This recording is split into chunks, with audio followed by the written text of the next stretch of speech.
Yo guys, what is up? It is MasterDavros here, bringing you guys here a commentary here at Halo Zone. We're going to be talking here something related to the recently released Hammerstorm update. A really significant update to come to Halo 5 Guardians, because guess what? It brought us new game types into the variety which we currently have. So anyway, we know that there's been some huge improvements to the UI, some changes in Forge and new additions as well, the new game types and the new arena map. Now, we all know that the game types are arguably the most important because variety was badly needed in Halo 5 Guardians matchmaking. However, that is not going to be the topic for today, since we know a lot already about these game types. We're going to be talking about the brand new addition to the Halo universe, which is the 44/5v5 arena map, Torque. So let's talk about Torque. Before we move on to this topic, I'll be showing your guys' comments which you left in my previous video about player retention at the end of this video, and we'll come to a conclusion to which factors are the most important ones for player retention in Halo 5 Guardians. But anyway, before we move on to the topic at hand, I got a community question for you guys again, which you guys can answer in the comment section below. I'll feature in the next video as well.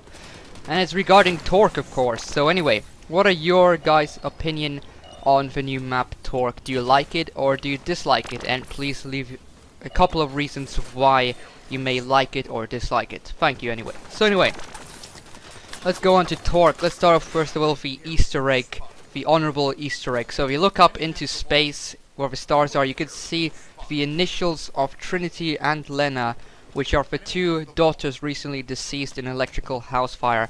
And that is really sad and unfortunate, and I feel sorry for Adam to have lost his two daughters, so my honors go to him.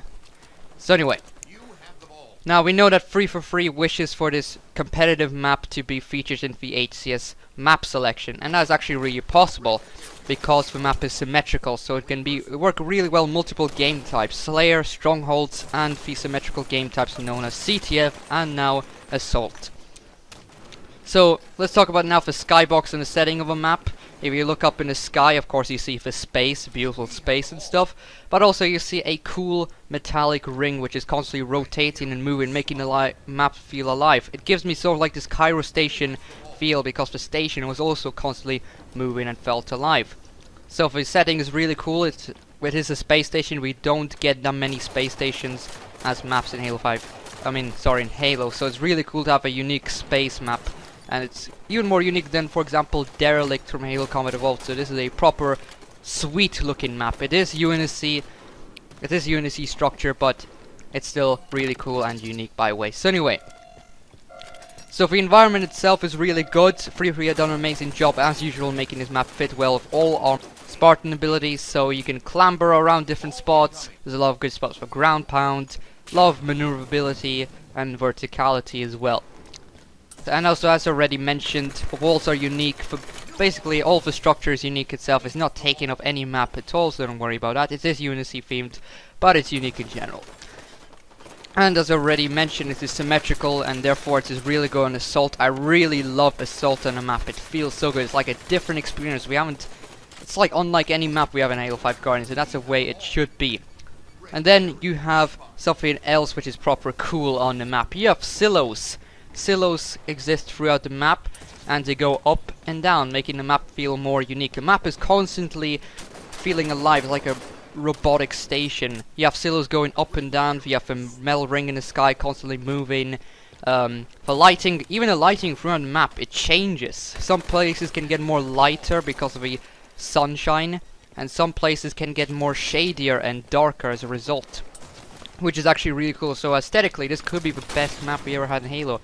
But, so, talking more about the silos go up and down, creating some interesting gameplay, because if somebody's shooting you from behind, and if you predict the silo to go up, as it goes up, you can go behind it and hide.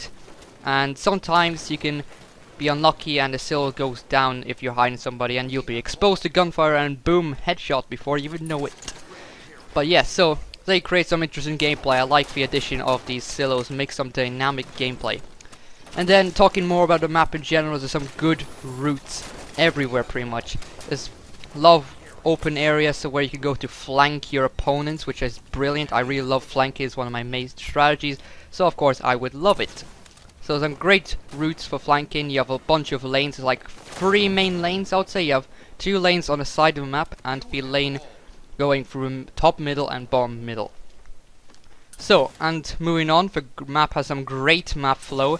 It is very easy to learn, unlike the asymmetrical maps we've got in 3 DLCs so far, such as Riptide and Overgrowth. So it has some great map flow. You can get around the map easily and it's quite easy to learn. There's a great verticality and it works well with armor abilities, as I already mentioned. And there's a lot of spaced areas, so if the gunfights aren't necessarily always cluster, you can go around, have some open area gunfights, some long range engagements as well as also the cool, brilliant, exciting close quarters combat as well.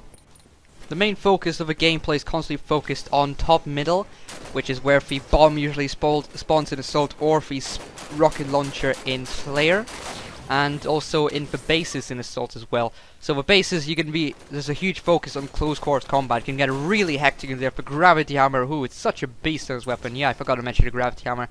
Very nice to have a gravity hammer in these close quarters engagements, and boom, you can go to town. But in the open areas, you can get shredded if you will have some BRs or DMRs.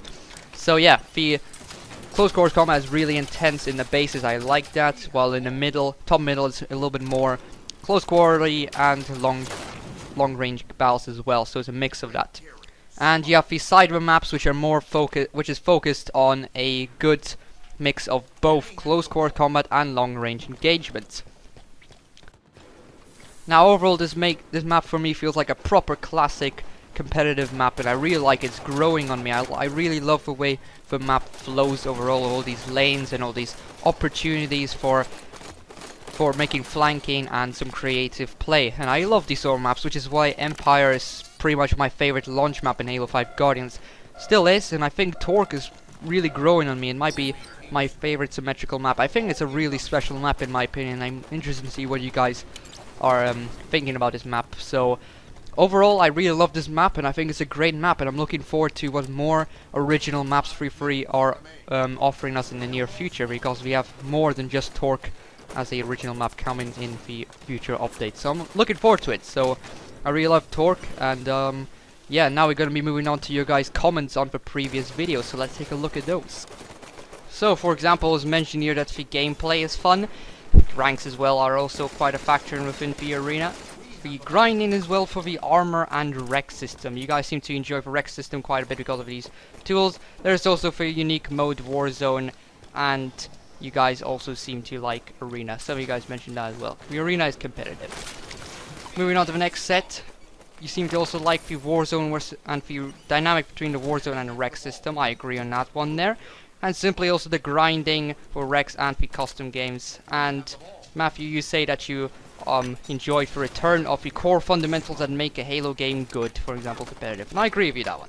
So yeah, overall we can say that Warzone, the core fundamentals, the ranking system and stuff like that, and as well the gameplay itself, of course. The balance is also really important to making Halo 5 have its player retention. And of course the free updates, which I nearly forgot. So anyway, thank you guys for watching, and I'll see you guys in next Monday. So don't forget to type in your views on Torque.